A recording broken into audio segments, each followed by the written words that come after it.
How to download Minecraft for free on PC. Hey everyone, welcome back to the channel. In today's video, I'm going to show you how to download Minecraft for free on your PC. Let's get started. First, open your web browser and go to the official Minecraft website at Minecraft.net, https://www.minecraft.net.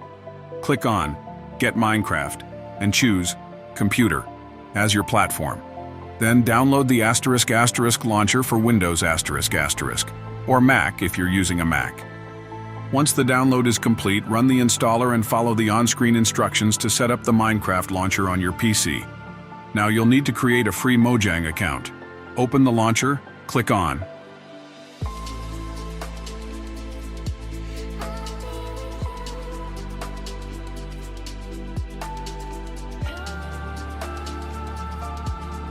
Sign up for free. Enter your email and set a password. Don't forget to verify your email.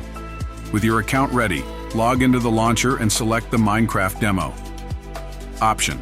Click on Play Demo and wait for the game to download the necessary files. And that's it. You can now explore and enjoy Minecraft for free. If you like it, consider getting the full version for unlimited gameplay. If this video helped you out, give it a thumbs up, share it with your friends, and don't forget to subscribe for more quick guides. See you in the next video.